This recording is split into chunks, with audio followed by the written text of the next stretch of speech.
ये Marhaura diesel locomotive plant जो है भारतीय रेल का एक ड्रीम प्रोजेक्ट है, जिसके तहत पहले हम लोग लोकोमोटिव की सप्लाई इंडियन रेलवे सिस्टम में की जा रही थी।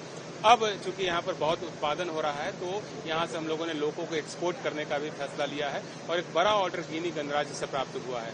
वहां पर स्टैंडर्ड गेज के लोकोमोटिव्स की आवश्यकता थी और उसी के मद्देनजर प्लांट को मॉडिफाई करके स्टैंडर्ड गेज लोकोमोटिव का उत्पादन प्रारंभ किया गया है और 150 लोकोमोटिव अगले 3 साल में गिनी गणराज्य को भेजे जाने हैं। वहां पर एक आयरन ओर का बहुत बड़ा खदान मिला है, उस खदान में ही इसको लगाया जाएगा।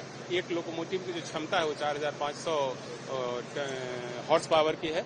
2 लोकोमोटिव मिलाकर के यदि काम करेगा तो 9000 हॉर्स पावर के साथ सिंगल कैब की मदद से हम लोग पूरा का पूरा लोड जो 100 वैगन का होता है उसको पुल करने में सफल हो पाएंगे। तो निश्चित रूप से भारत देश के लिए एक बहुत बड़ी उपलब्धि है और इस प्लांट के लिए भी बहुत बड़ी उपलब्धि है। इस प्लांट को हम लोगों ने कई ढंग से मॉडिफाई किया है। जैसे अब यहाँ पर पहले सिर्फ ब्रॉड गेज के लोकोमोटिव बनते थे, अब यहाँ पर ऐसी व्यवस्था की गई है कि एक साथ ब्रॉड गेज, स्टैंडर्ड गेज और केप गेज इन दोनों के लोकोमोटिव तैयार हो सके।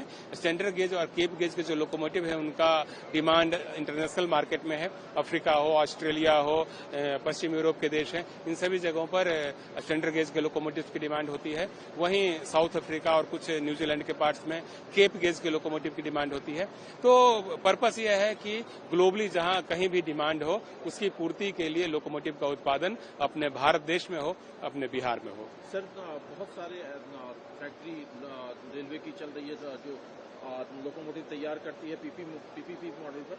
ये फैक्ट्री उनसे कितनी अलग है, किस तरह की टेक्नोलॉजी यहाँ की? भारतीय रेल की कई उत्पादन इकाइयां हैं। चितरंजन में हमारा लोकोमोटिव बनता है, वाराणसी में लोकोमोटिव का निर्माण किया जाता है, मधेपुरा में लोकोमोटिव का एक बड़ा प्लांट हाल में लगाया गया है जहां पर कि 12000 हॉर्स पावर के लोकोमोटिव बन रहे हैं और दाहोद में भी एक नया लोकोमोटिव प्लांट स्थापित हुआ जहां 9000 पावर के हॉर्स पावर के लोकोमोटिव बन रहे हैं। तो उसी श्रृंखला में एक यह भी प्लांट है जो कि न सिर्फ भारतीय रेल की आवश्यकताओं की पूर्ति कर रहा है बल्कि ग्लोबल मार्केट के हिसाब से काम करते हुए दूसरे देशों की आवश्यकताओं की पूर्ति करने में भी सक्षम है। सर, एम्प्लॉयमेंट जनरेशन की अगर बात करें तो यहाँ से कितने लोगों को रोजगार? यदि डायरेक्टली और इनडायरेक्टली दोनों मिलाकर के देखें तो यहाँ पर 2 से 2500 लोगों को रोजगार मिला हुआ है। बहुत सारे लोग यहाँ पर अस्थायी रूप से काम कर रहे हैं, कुछ लोग टेम्पोररी भी काम करते हैं। इसके अलावा इनडायरेक्टली जो पूरा ऑपरेशन है उसमें भी हजारों लोग लगे हुए हैं। तो सर न सिर्फ यहाँ बल्कि पूरे भारत में भी इसकी कई इकाइयां हैं, मेंटेनेंस इकाइयां हैं, वहां पर भी करीब 1000 लोग लगे हुए हैं।